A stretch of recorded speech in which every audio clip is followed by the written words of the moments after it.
From Flourish DX, this is the Psych Health and Safety Podcast. With workplace mental health becoming a safety prerogative, this is the source of information on psychological injury prevention and health promotion. Hi, and welcome to the Psych Health and Safety Podcast. My name is Jason and I'm one of the hosts of the show. The aim of the podcast is to rapidly increase the knowledge and application of psychological health and safety in workplaces worldwide.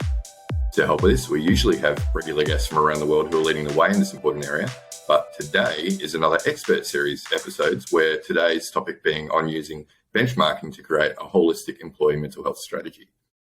With me today to talk about this topic, I have my regular co-host, Joelle Mitchell. How are you today, Joelle? Well, I'm all right, Jason, but more importantly, how are you? I'm doing all right, despite a late night out on a school night with Peter Kelly and Kate Field.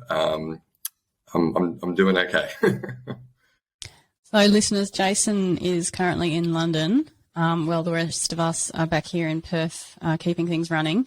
And this is a out of sync episode as well. So, the next episode that you'll hear next week, Jason will still be around. So, apologies for the lack of continuity there. Yeah, we really need someone who manages the continuity, don't we? Just like that. I think I just did it okay. I think our listeners are intelligent enough to understand what's going on, and if you'd I don't think they'll hold it against us. They probably wouldn't have realised that you hadn't said anything.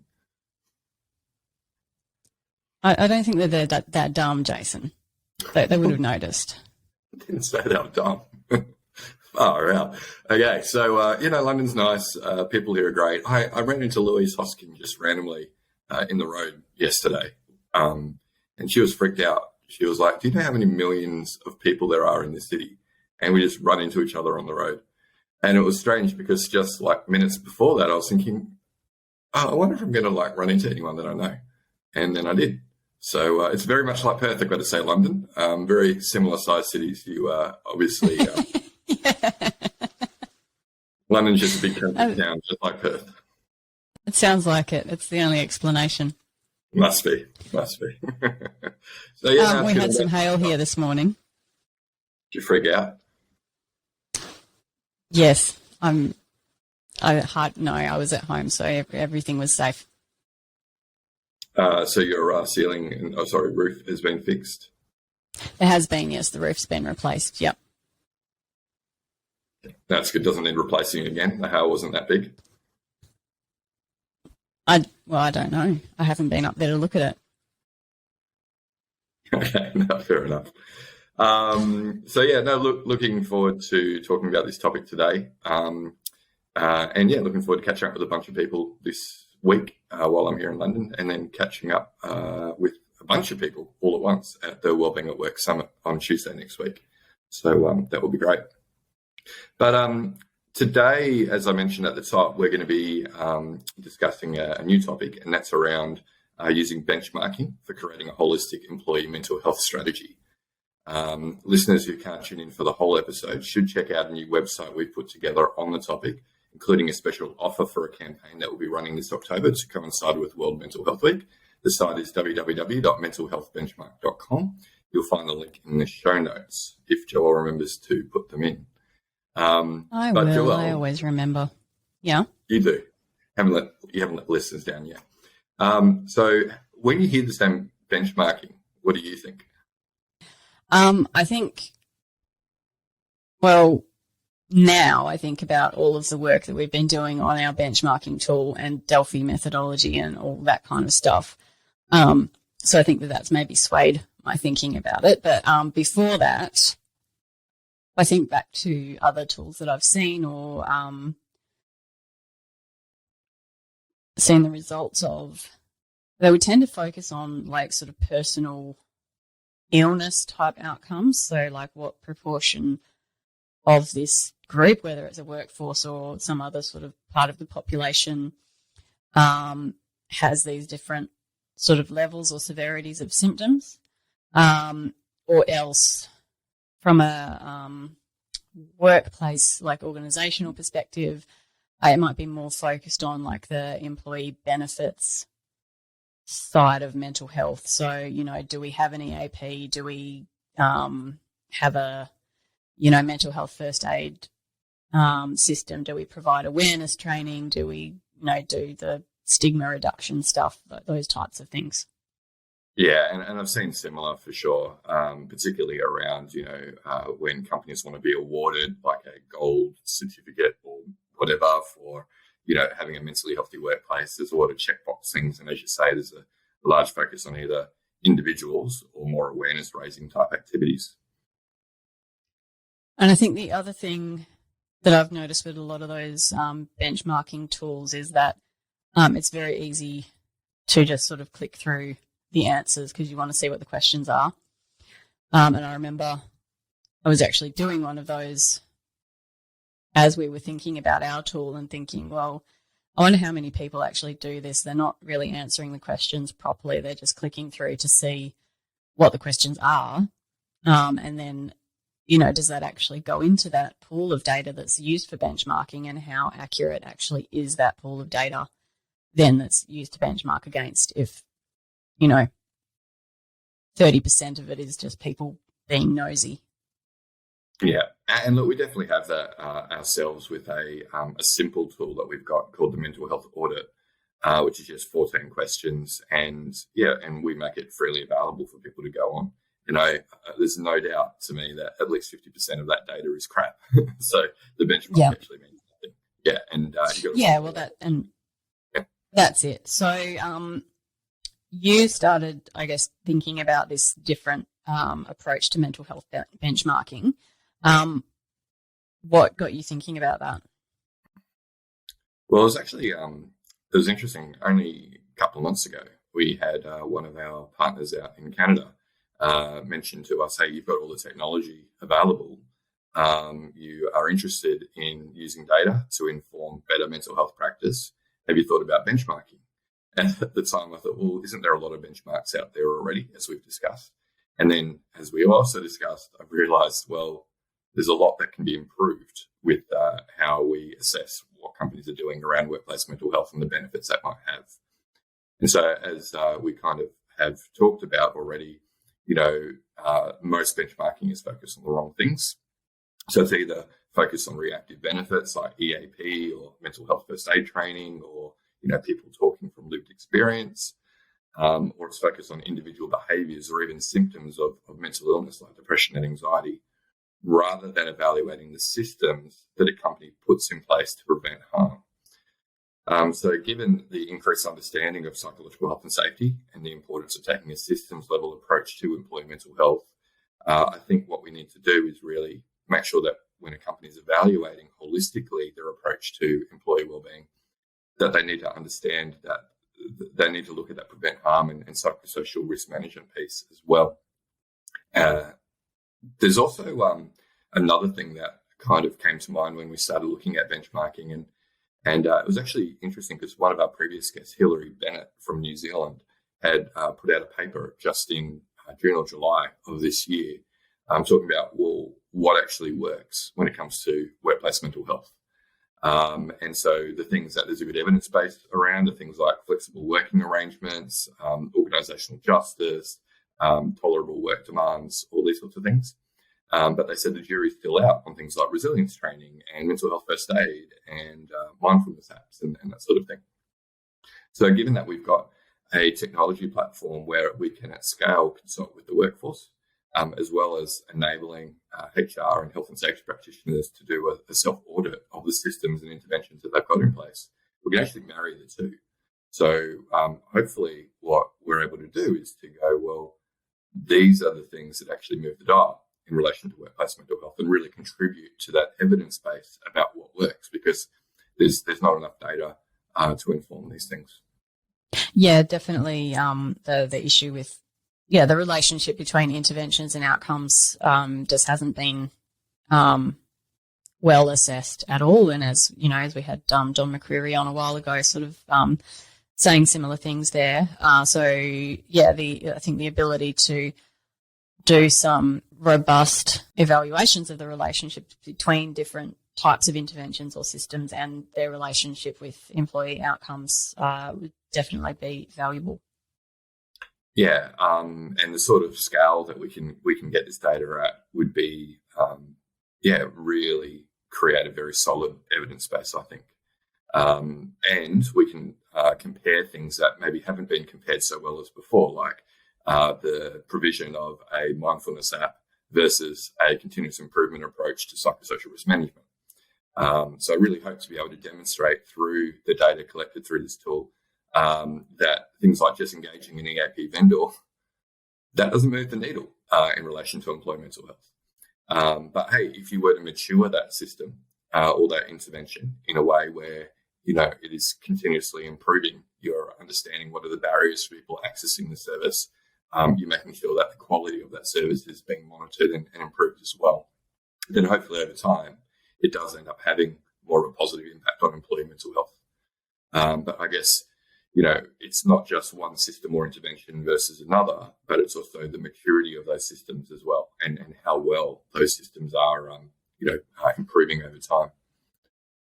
So, Joelle, we've listened to some wise academics in our network and enlisted the help of 40 workplace mental health experts from 6 countries to help us to define a framework for the benchmarking that we're doing, as well as questions to measure that maturity that we're talking about of various workplace mental health systems and interventions. As we always do, we've taken the lead from the best practice framework known as the Integrated Model of Workplace Mental Health from Anthony Lamontagne, who we've had on episode 55 of the podcast, for those who might want to check that out.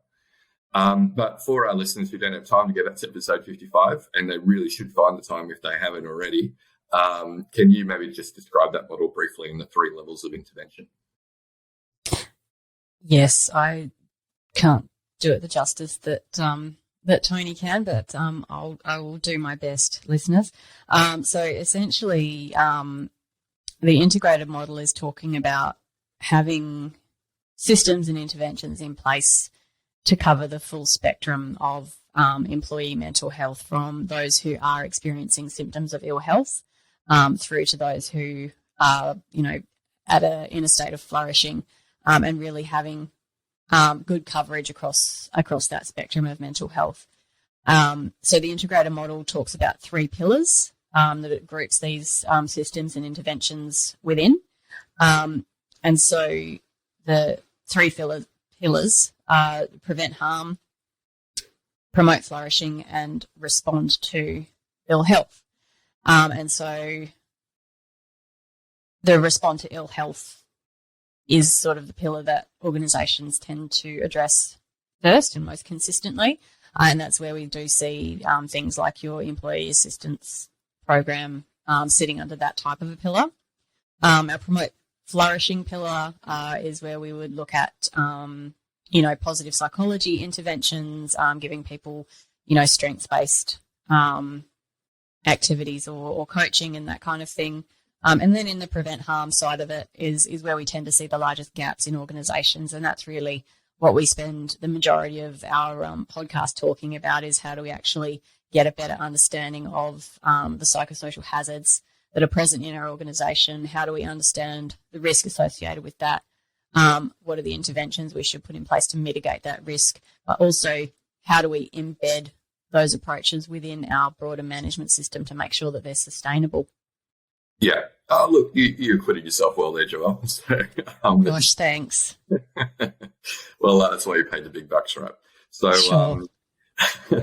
So there's the 3 levels, right? And so that's why, I guess, and we talked about it up the top, a lot of benchmarking or self-audits done on workplace mental health practices might focus simply on the mitigate illness. Maybe they add in the promote flourishing piece. But really for a holistic approach to really understand how a company is addressing the needs of employees across the mental health continuum, you need that prevent harm piece in the middle as well. Yep, absolutely. Now, you did mention, and we'll mention it again because it's an important point, we have enlisted the help of 40 or more international experts to help us with the design of our benchmarking tool, and it is focused on assessing the maturity of workplace mental health systems and interventions.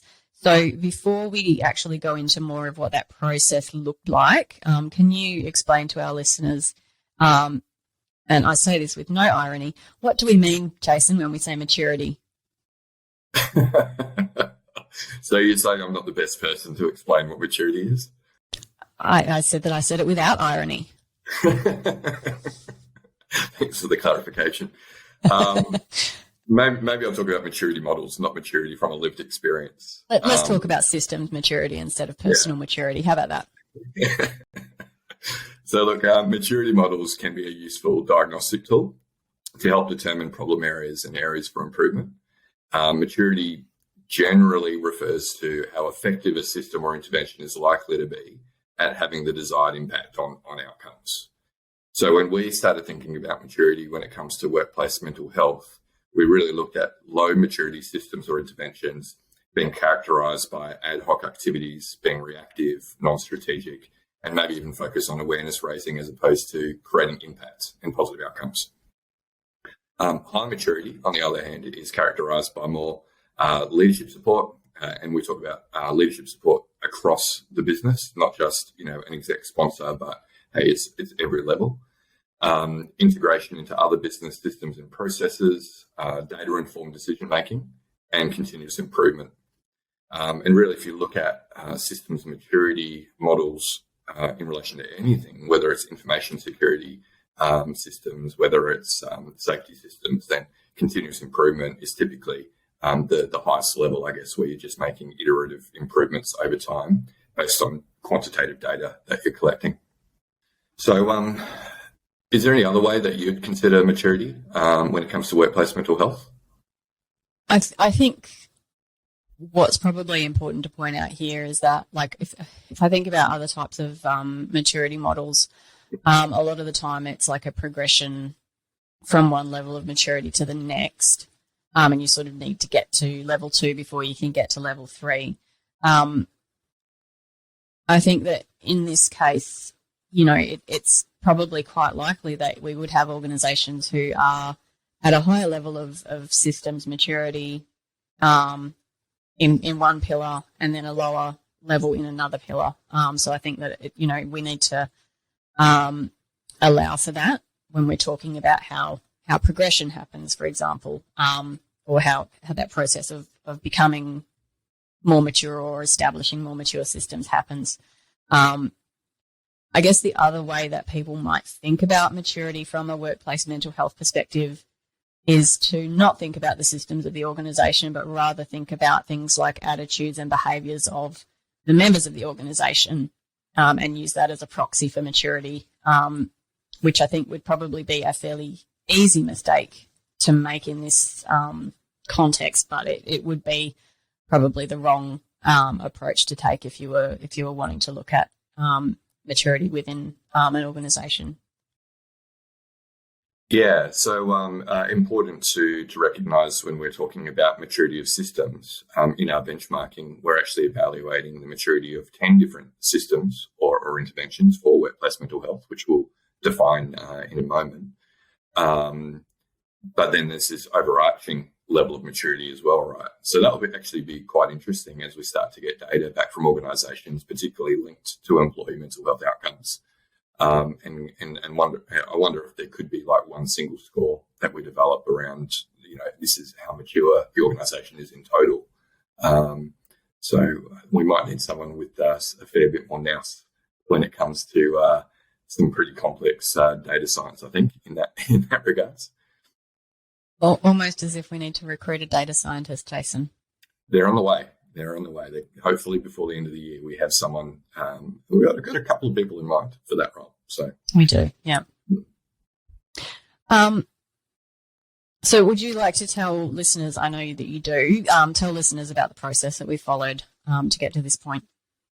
Yeah, so as mentioned, one of our people in the network suggested, hey, if you want to really make sure that the tool that you develop has great content validity, then follow a Delphi method.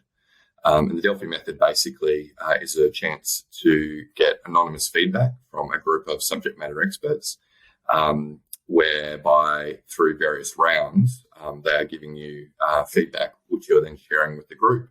No one knows who's actually provided the feedback. And you're allowing people to kind of evolve their thinking based on how the group is voting or the feedback that's been received.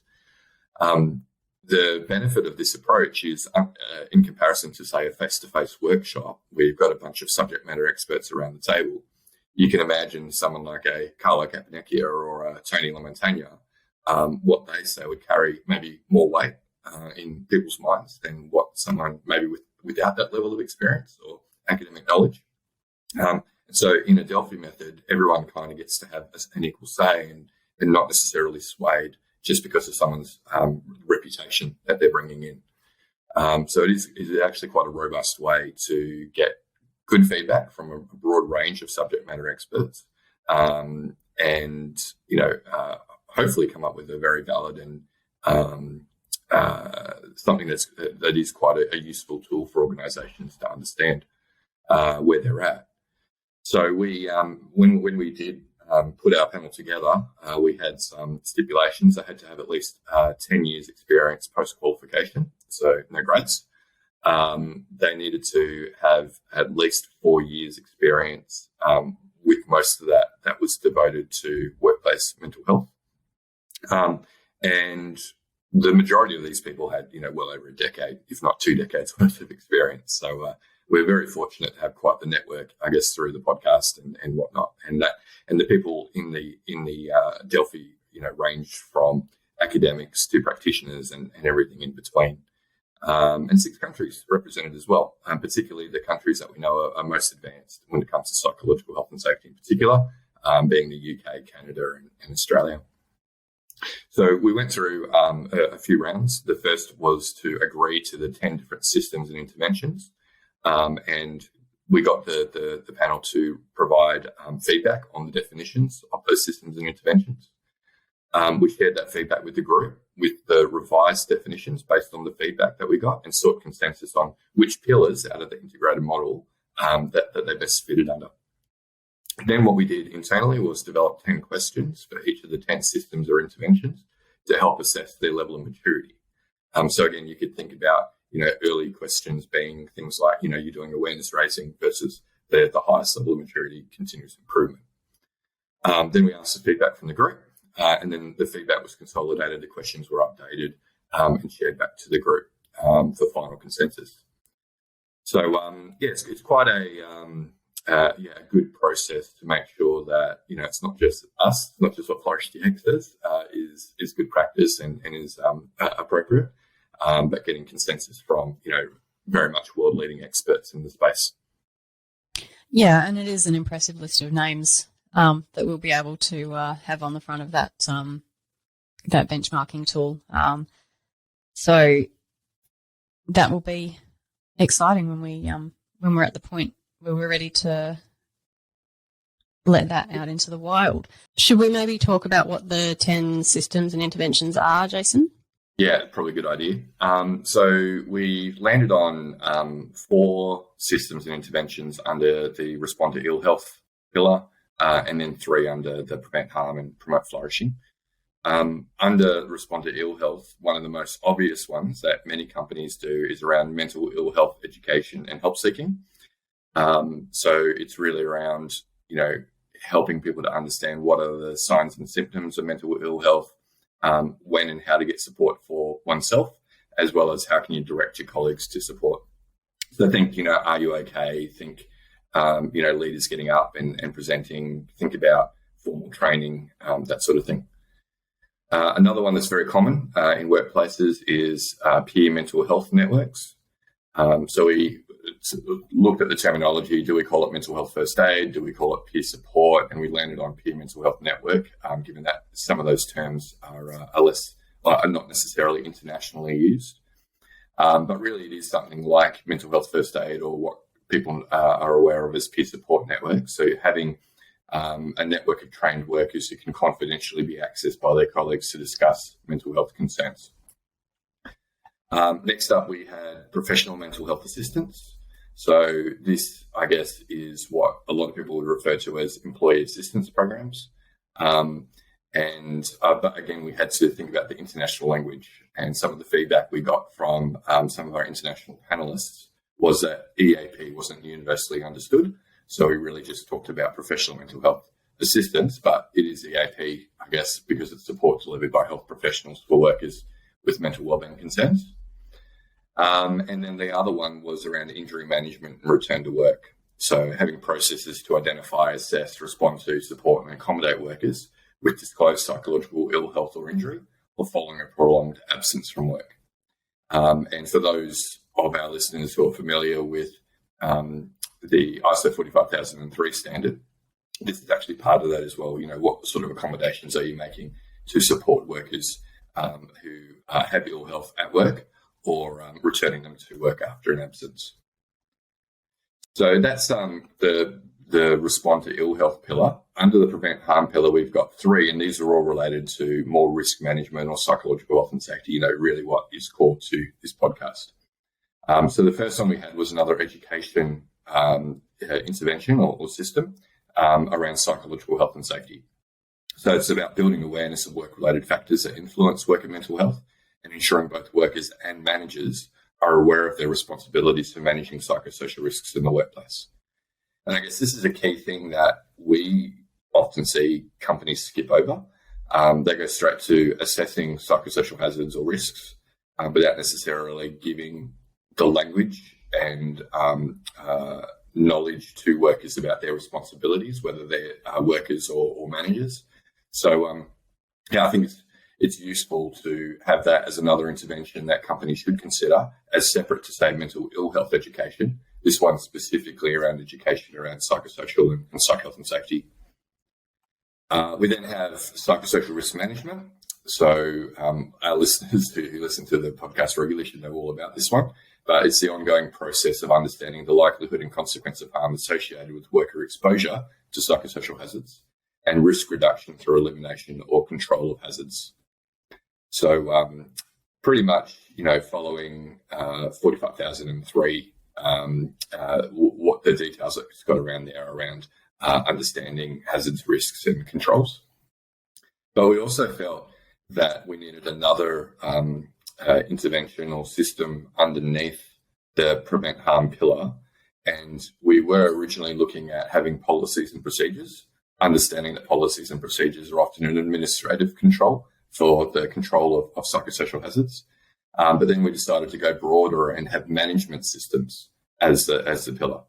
So this is then organisational system structures and responsibilities that are established to support and maintain the psychosocial risk management process. So, and I guess that's something that we've identified too, right, Joelle? Like working with clients, just doing psychosocial risk assessment in isolation doesn't seem to have the desired benefits. And so really it needs to fit within a system, right? Would you agree? Yeah, it definitely needs to be embedded in those management systems so that it does become business as usual. Otherwise, it is, very much treated as a standalone thing. You need to continue to find budget and resources for it. All of those types of issues, you need to still, have a champion on the board or exec to keep it up and running, that kind of thing. Whereas where we can actually embed it into business as usual, it just sort of becomes part of those normal processes that the organisation follows. So it becomes much more sustainable taking that approach. Yeah, and then you'll find there's less conflation between psychosocial risk assessment and employee engagement surveys. They're used for different purposes. So if it's within a management system, then it's much more likely to be used as intended. Okay, and then the last pillar from the Integrator Model is promote flourishing. And again, we've got 3 different interventions underneath this. And we start off again with another education one. So this is mental wellbeing education and tools. So education that is evidence-based self-help tools to assist workers respond to stresses effectively and optimize their mental health. So as compared with the mental ill health training, which is more focused on signs and symptoms of illness and how to get support and how to direct colleagues to support, this is more about how do you remain healthy and how do you optimize your wellbeing and flourish. So this is where you would find, resilience training, wellbeing apps, but also then, formal training around mental wellbeing as well. Then we have positive work design. This one was probably the one that took a little bit more work with the panelists. So many of the panelists thought, well, positive work design is a control for psychosocial hazards. So really that should probably be under the prevent harm pillar. But what we've done is delineate between, if you think about the demands and resources model, we're looking at psychological health and safety, and psychosocial risk management being more around understanding the demands or the negative influences on people's wellbeing and then controlling for those. And then when it comes to positive work design, we're understanding that positive work, if it's designed well, can have a positive impact on people's wellbeing. So it's more around what are all the supports and things that we're doing from the outset, thinking about whether we're giving people a sense of mastery, whether we're giving them a chance to use their strengths, whether they're able to have positive relationships with their colleagues and whatnot.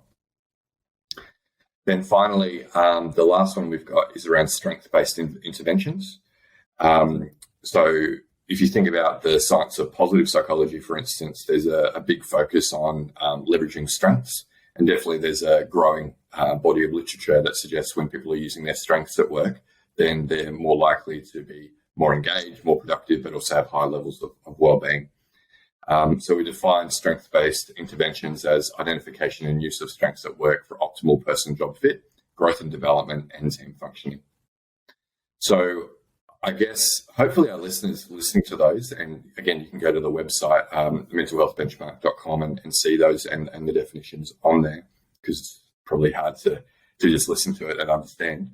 But hopefully you can understand that's quite a holistic way of looking at the breadth of things that you could be doing around employee mental health.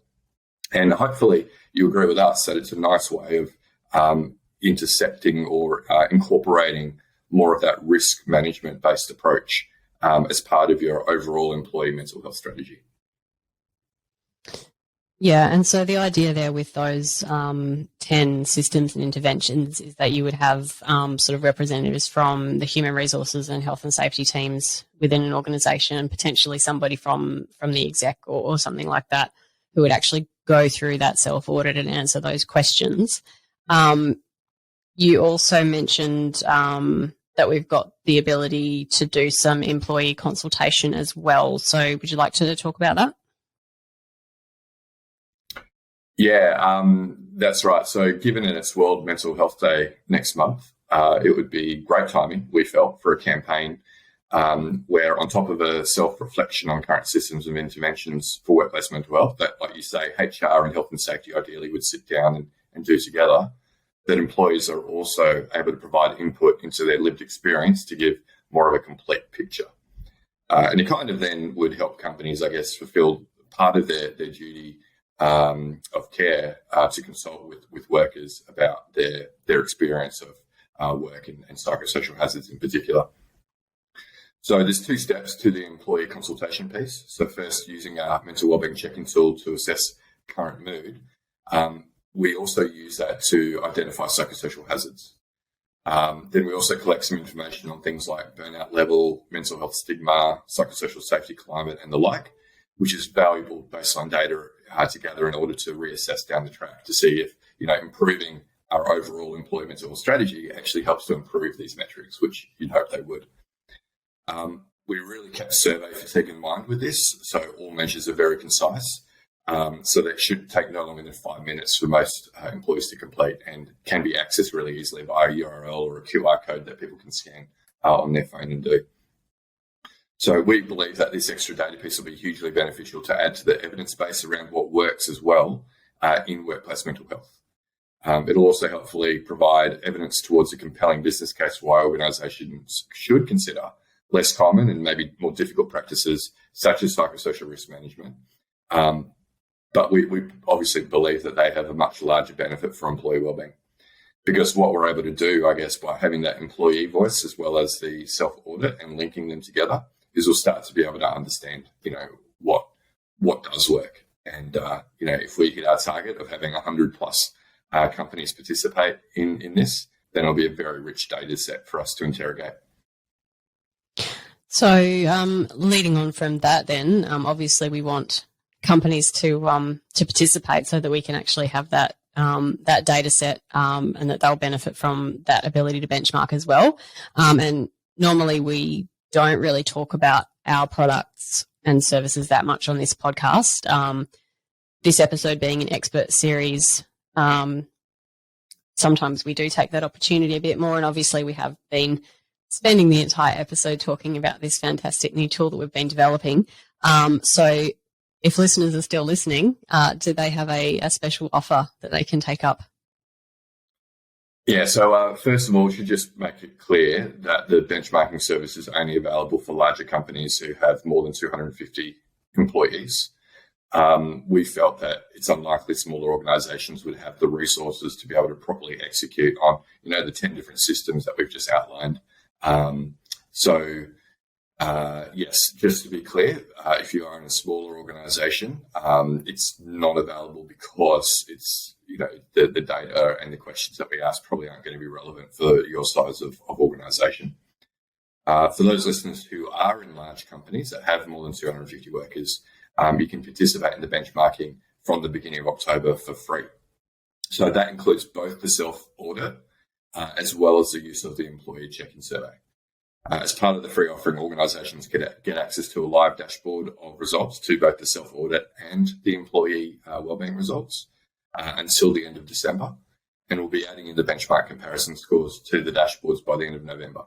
So the idea is that we do a big data gathering exercise in October. We then compile the benchmark results and then provide that comparison in the free dashboard online so that companies can see how they're going in comparison to other companies who participated.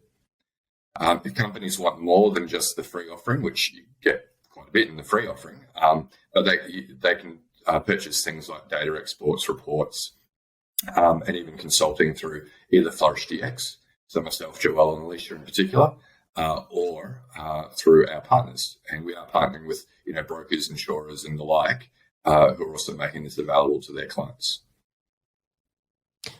Fantastic. So for listeners who have just taken that in and gone, yes, I want to get on board and be part of that fantastic opportunity, where do they find out more and register?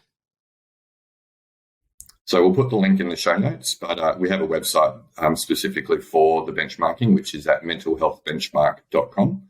And you'll find information about it. You can read up on the development and look at those 10 systems again. And you can see the different packages that we have available, including what's available in the free option, and sign up through the form at the bottom of the page. So there you have it, listeners. Hopefully we have some. Yeah, hopefully we've got some listeners who are keen to take us up. We love giving away stuff for free. So, hopefully there'll be a few people participate and we'll get some great data out of it. That's the plan. All right, well, listeners, that brings us to the end of a weird episode. And apologies, Joelle and I speaking over each other a little bit. There's a little bit of a delay with Joelle being, in Perth and me being in London. But hopefully you were able to catch that. Like we said, there is the website to go to find out more information.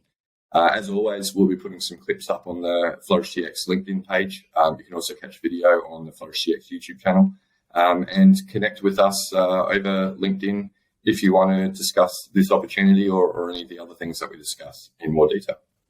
So that brings us to the end of this Expert Series episode. We'll catch you next one. You've been listening to the Psych Health and Safety Podcast. To stay up to date with the latest on psychological injury prevention, follow Flourish DX on LinkedIn and subscribe to the Psych Health and Safety Podcast at www.psychealthandsafety.com.